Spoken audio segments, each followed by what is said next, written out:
has been my stepfather since marrying my mother in 2024. Mom met him in 2022, 2 years after Dad passed away.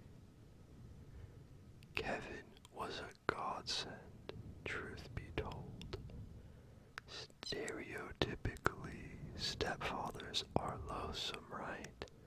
Comically villainous.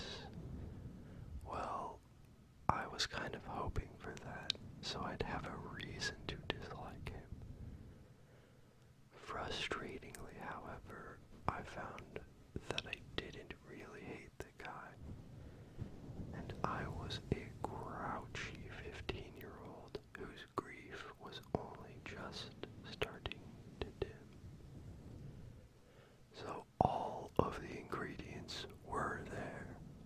I should have hated my stepdad, but I didn't. Kevin was nice. Kevin was perfect. It took until spring of this year for that illusion to slip, for me to learn of my stepfather's special interest. Bottlenose dolphins, bottlenose dolphins, bottlenose dolphins. Bottlenose dolphins. I was relieved initially to learn of his little quirk. I was surprised that it had taken 3 years for Kevin's oddness to come to light. But I was simply glad to finally have evidence of an abnormality. Having some sort of flaw made him seem, in my eyes, more human. I was wrong.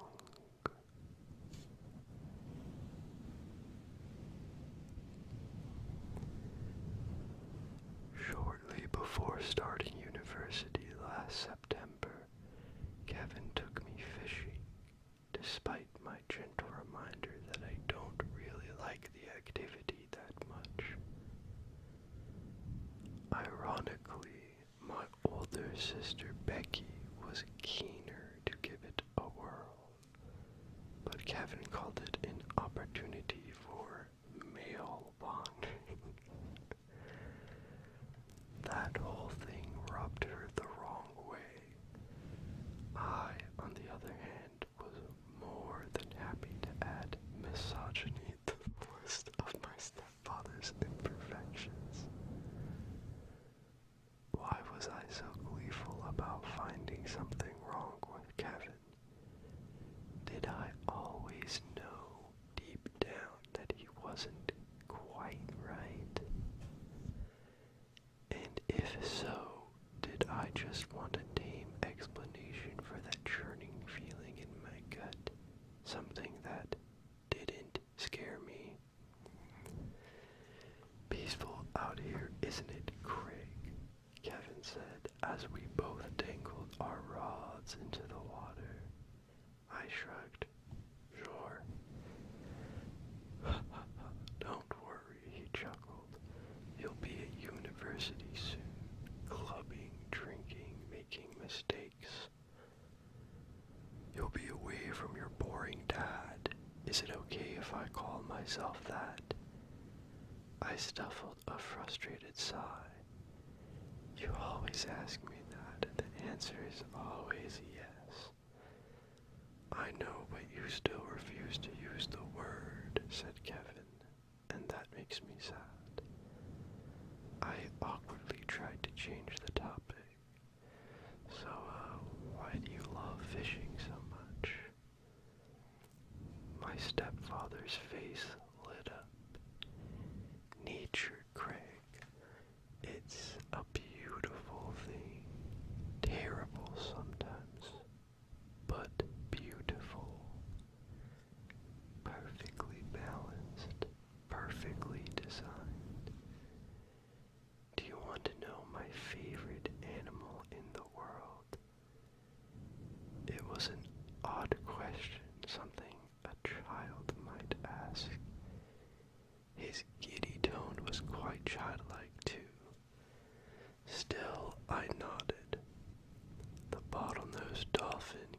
whispered, looking longingly at the water. That's why I convinced your mother to go on our lovely little Welsh getaway before you go to university. I want to see them swimming off the coast. God, I used to go every year, and it's been 3 now. I'm desperate. But this is nice. Really nice. Talking to you about the old bottlenose. I mean,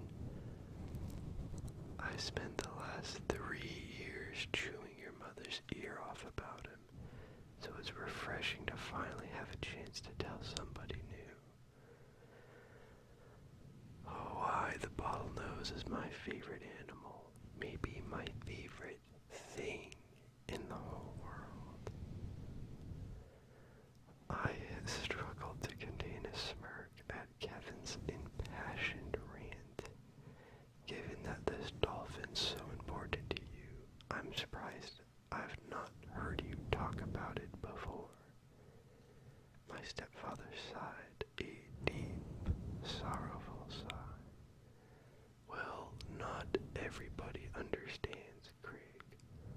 I've been vulnerable in the past, opened up about my passion, shared this side of myself, and many times I've been burned. I snorted with laughter, but tried to play it off as a cough. However, Kevin fell silent after that, and it wasn't a pleasant silence. There was contemplation, but it bubbled with rage. I could see my stepfather seething beneath his face's crumbling veneer of pleasantry. Anyhow, 1 week later, the 4 of us arrived at our Airbnb in Cardigan Bay, North Wales, whilst Mum and Kevin booked a boating excursion along the coast. I spilled the beans to Becky. Prepare yourself, I said. On our fishing trip, I learned that Kevin's really into dolphins. So am I, she replied. No, he's really into them, I insisted with a grin. My sister lifted an eyebrow. What do you mean?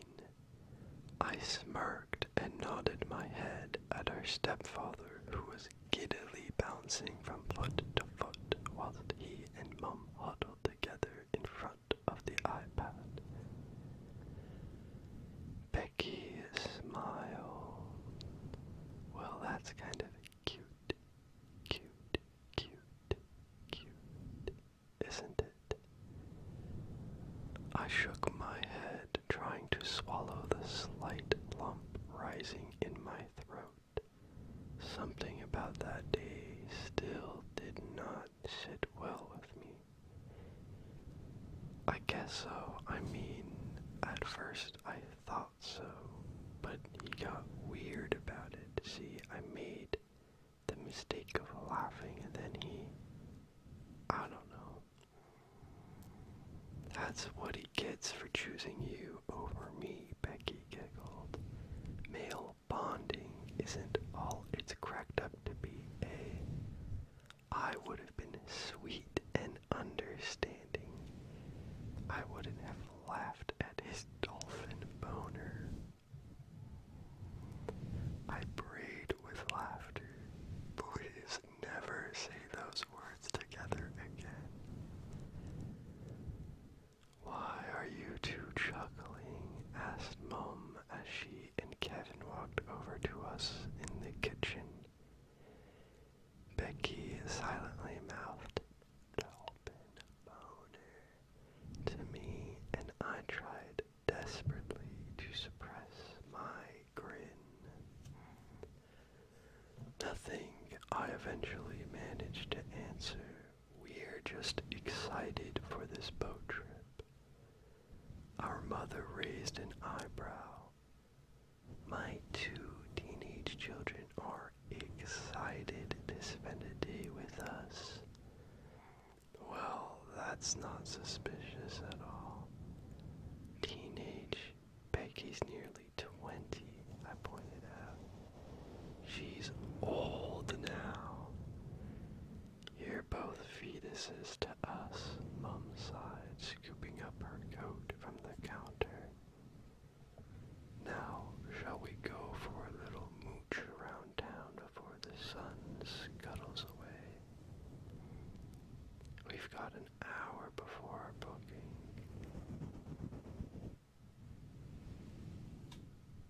Kevin was distant whilst we wandered around the shops. His gaze belonged to the sea, which Becky had clocked too. We shared a few knowing grins, realizing that he was daydreaming about those bottlenose dolphins, and he ended up dragging us down to the dock about 10 minutes before our booking. We're going to have the boat all to ourselves, whispered Kevin dreamily. Well, not quite, came a voice from behind us. We turned to see a stout man with a gray bushy beard waddling down the wooden pier towards us. Dave, Kevin roared jubilantly before embracing him. That's Captain Dave to you, the man corrected, and the two laughed. Becky frowned. You know him? They're old friends, Mom said. That's how we got the boat all to ourselves. Got yourselves a good discount too, Dave chuckled. Some would think being friends for 30 years entitles a man to more than 30% off, Kevin quipped. Dave rolled his eyes. Stop trying to bleed me dry, you bastard. Come on, folks, hop on board.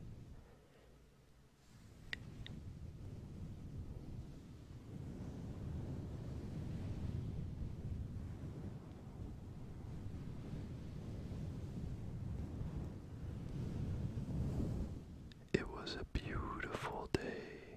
That's one of the main things I remember. The sun beat down mercilessly, slow roasting us. I sat by the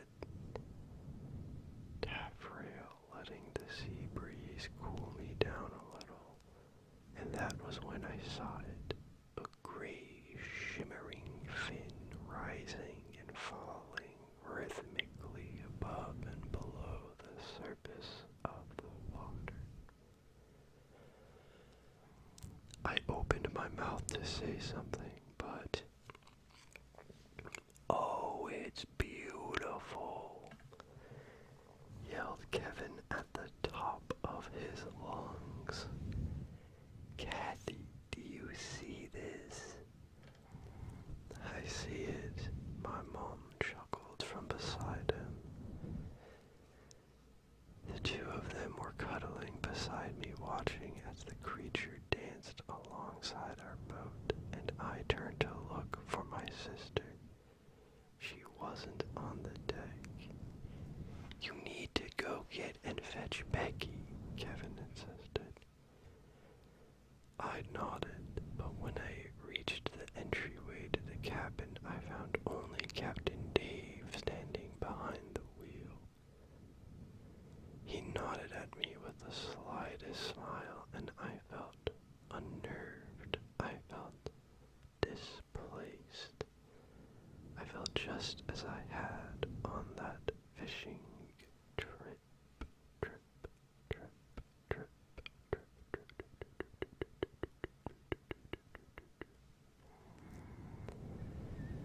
Where is she? I asked. Said she wanted a nap, Dave replied, nodding again, this time towards the door at his right, which led to quarters below deck. Don't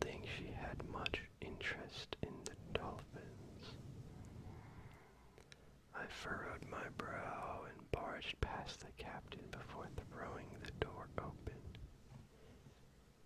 Down 4 steps there was a cramped room which contained a small table littered with takeaway boxes and a single bed at the back. Becky laid on it, chest rising and falling with the gentleness of the dolphin's fin. I managed to calm my breathing a little. Bottlenose dolphins are special animals, Craig. The voice came from behind me, and I turned to see Kevin closing the door. It's a little weird for my sister to be sleeping in the captain's bed, isn't it? I asked. Kevin ignored me. You're missing the dolphins, boy. Boy?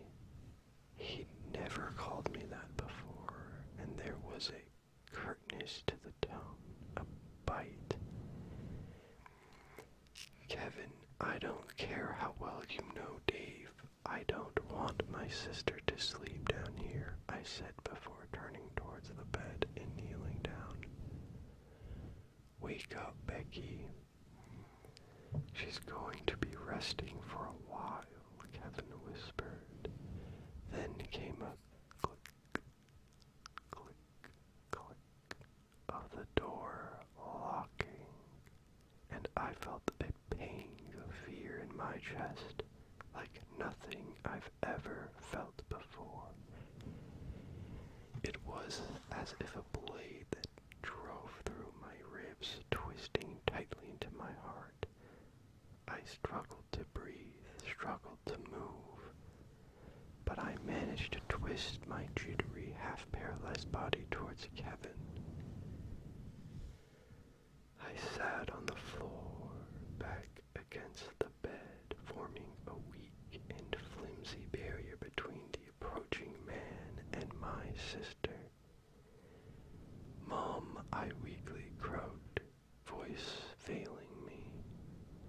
Mom's sleeping too, he whispered, but you're awake.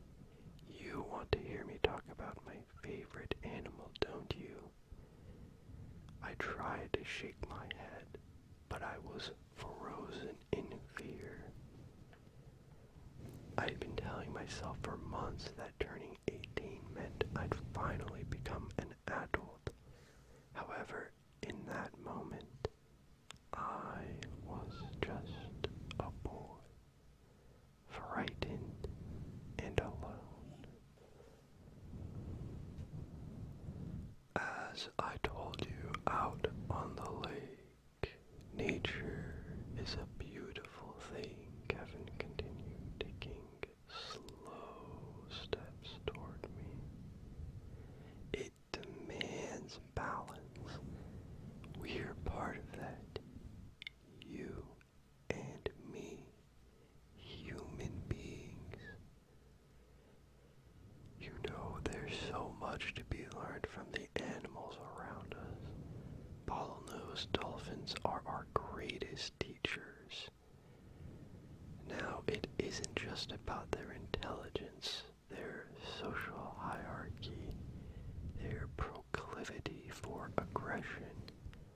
No, they're related to us in another way. You see, they understand that cruelty serves a purpose, that nature bends to no rules, no ethical standards. Do you know what they do when eyeing a taken woman, Craig? A taken woman. Those words iced my body even more firmly to the spot, foreshadowed the horrifying revelation that I had already started to in part predict. I curled up tightly against the bed as Kevin took another step closer. I'll tell you then. Bottlenose dolphins commit infanticide as parts of sexual selection. In other words, a existing offspring in order to induce estrus, return her to heat, to a state of fertility. Then he will mate with her and create fresh offspring. He will ascend to become the prime male, extinguishing the previous male's bloodline. Now, humans aren't dolphins. I'm no fool, Craig, but there is, I think, something to be learned from the magnificent bottlenose. You see, much like them, our intelligence very neatly gets in the way of our baser instincts. No, humans aren't dolphins. I'm no fool, Craig, but there is, I think, something to be learned from the magnificent bottlenose. You see, much like them, our intelligence very nearly gets in the way of our baser instincts. But in the right circumstances, nature overrides our silly emotional minds. And I found time and time again that taking a human mother's cubs reawakens something in her. That broodiness, that desperation to procreate, to protect the family line, to ensure the species' survival. It gives the male a chance to sire her next offspring. Of course, there will be immense grief, but out of that grief is born a new desire, a new purpose, and I will be there to take the reins, to start a new family with your mother. I've been patient these past 5 years, but the time is right. I managed to splutter a few more words. Please, I don't understand. Kevin's face surveyed me neutrally with thin lips and eyes dark and unfeeling. That was what your father said.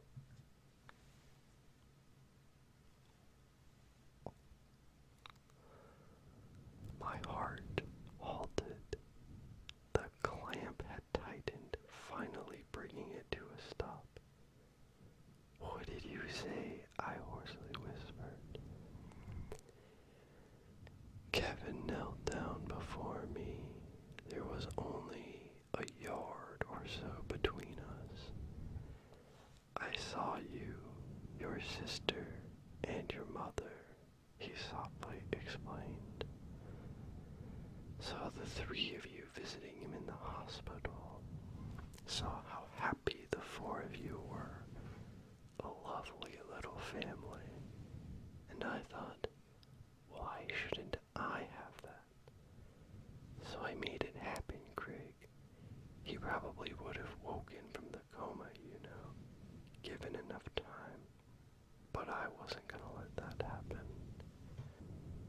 My heart restarted, only to pound more furiously than ever as I stared into those terrifying eyes. Realized that this was no nightmare, that Kevin was not lying. My father hadn't died due to malfunctioning equipment as the hospital had claimed. This monster had intervened, had planned to take my dad's family, and had succeeded. I started to feel the life return to my limbs, to my hands. I started to move my right hand along the floor and wrapped it around the clunky steel-toed boot lying on the floor. For what it's worth, I always liked you, Craig, Kevin promised, but we have to take notes from nature. Kevin's provider until I clean the slate completely. Your father isn't gone yet, not until you and Becky are gone. As Kevin's beady eyes glinted in the orange glow of the swinging bulb above, I sensed that he was moments from pouncing. So I swung the toe end of the boot straight at Kevin's temple. He cried out and fell to the floor, massaging his wounded head. The boot hadn't been enough to put him down for good, but it had given me time to get to my feet. I leapt forwards and delivered a blow to his face with one well-meaning kick which sent the back of his skull clunking against the dining table's side leg. That left him still. I rushed up the stairs, unlocked the door, then burst into the captain's cabin. "So have you," Dave began. He stopped mid-sentence upon seeing not his friend, as he'd expected, but the teenage boy who presumably wasn't supposed to surface from below deck ever again. And lying silently on the seating by the taffrail was my mother. She had clearly been drugged as well. The water bottles, I thought, realizing I turned down the offering from Captain Dave when we first got on the boat. He looked disgruntled about that. If I had taken the bottle, Becky and I would have never woken up. Captain Dave eyed me for a moment, or it could have been several seconds before flying towards me in a rage. I ducked and flew under his arms before running out onto the deck. I ran right up to the back of the boat, stopping at the rail. There was a trio of dolphins leaping out of the water behind our boat, which trundled slowly along the coast. When I turned, Dave was barreling towards me. He was far more heavy-set than me, and would have easily bested me in a fight if he'd slowed his roll. If he'd not charged towards me at such speed, I screamed as I threw myself to the side. The captain's arm caught me, but it was too late. Too much forward momentum. He fell off the back of the boat into the water. The vessel started to leave the man behind, slowly, given that we were pushing forwards at a crawl, and we drifted slightly to one side, wheel now unmanned. Meanwhile, trailing behind us was the overboard captain as he flailed about in the water, disrupting the dolphin's route. The animals stopped swimming and began to push their noses out of the water, began to release distressed trills. Then there came a clunking sound, and the engine cut out. I turned to see a heavily panting Kevin come out of the cabin, boat keys in hand. "Help me," cried Captain D from about 20 yards behind our boat. "Get me away from these damn animals." Kevin eyed me with rage, pointing the keys towards me. "You." This time, I didn't have the element of surprise on my side, didn't have a weapon at hand. I wanted to jump overboard and swim to shore, swim for help, but I was terrified that this hellish man would hurt my sister, would take my mother away, never to be seen again.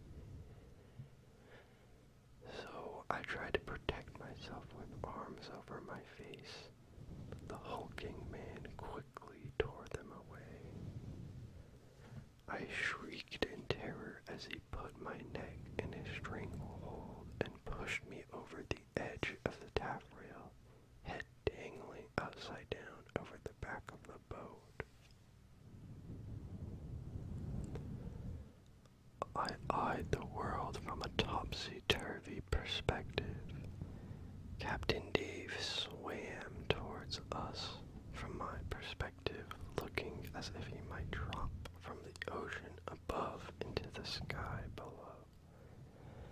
I could only hope he was closing the distance between him and the boat, and I knew that I had no chance of surviving an attack from those two men combined. But then I noticed those same 3 bottlenose dolphins that were squeaking and moaning irritably, clearly frustrated with the human who had disrupted their swim, and their fins were trailing after him. One of the animals suddenly pushed its face out of the water and lunged towards his arm. Captain Dave cried out in pain as the animal's teeth sank into his skin, and as he thrashed about in agony, blood staining the water, the other 2 bottlenoses joined their friend. That was what saved me. I was seconds from blacking out when Kevin's hands loosened on my neck. "Shit," Kevin hissed. As I pulled my head back upright, I saw a man rummaging around in the cabin. Then he ran back across the deck with a deadly instrument in hand. A spear gun. "Don't move," my stepfather warned as he raised the weapon, "or I'll put one of these in you and that'll ruin everything. Understand?" Before waiting for a response from me, Kevin fired a shot into the water. There followed a yelp of agony, and when I turned to look over the back rail, I saw the spear protruding from one of the dolphin's glistening skin. Its 2 companions began to release more agitated sounds. Sounds like pierced my ears and filled my heart with primal dread. These were war cries. As the bloody Captain Dave attempted a one-armed front stroke towards the boat, one of the animals hissed aggressively. I've never heard such a terrifying sound. Before they'd been attacking Captain Dave simply out of annoyance. This time they were angry. One of the creatures disappeared underwater, and I saw the captain's fate before he did. But his eyes eventually widened as something took hold of his feet. He released a brief scream as the dolphin dragged him below the surface. "David!" Kevin yelled, loading the spear gun to attack the 3rd and final bottlenose. The dolphin floated alongside its limp and lifeless friend, which was bleeding out into the ocean. I believe that these creatures are incredibly intelligent. I felt its emotion, felt its sorrow as it looked upon its dead friend. Most terrifyingly of all, I felt the surviving dolphin's understanding. As it eyed my deranged stepfather, it knew that this man was responsible for its friend's death. Call it some instinctual reflex, but I shuffled away from the taffrail, crawled backwards on my behind across the deck, eyed by a scowling Kevin. "Don't even think about running away," the man growled, turning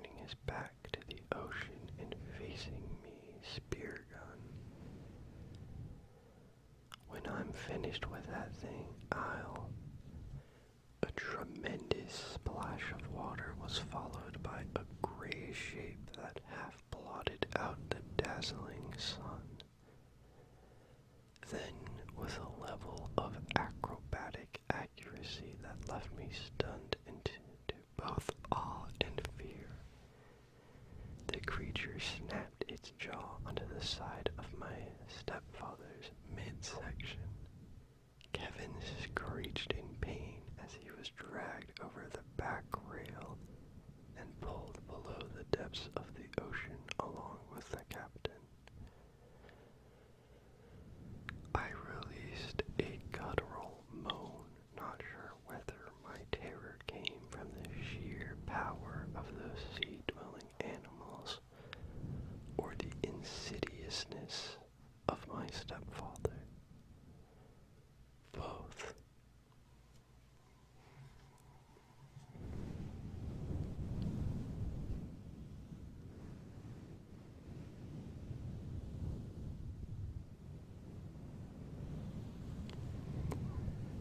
I was too frightened to stand for a long while, too frightened that those mighty animals might return to the surface for me, might kill us all out of sheer aggression or the misplaced belief that we were culpable for their friend's death.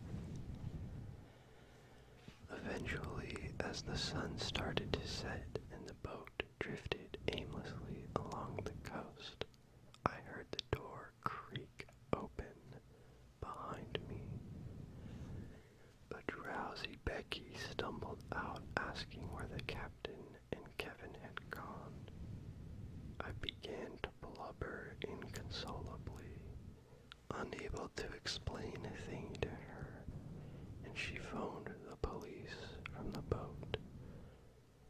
Mom came around shortly afterward, and the Coast Guard came to rescue us within half an hour.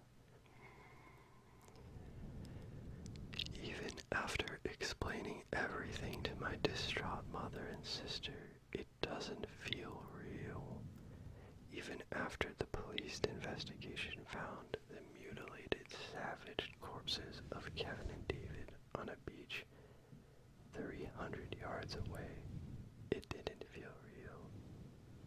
I didn't tell them what Kevin told me about Dad, that it killed him. That's my burden to bear.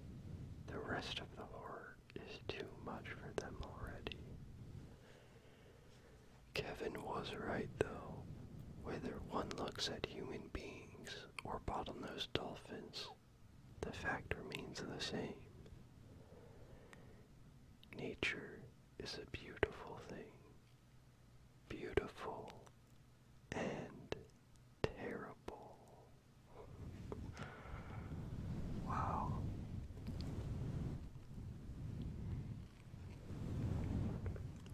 Crazy, absolutely bonkers story. Wow. I went into this one completely blind, and I'm glad I did. I hope you all enjoyed it as well. Let me know what you thought. This one may have topped. I don't know, the arms one I think still is my favorite. This one is a close, very close second. This one was scary. This one was really scary.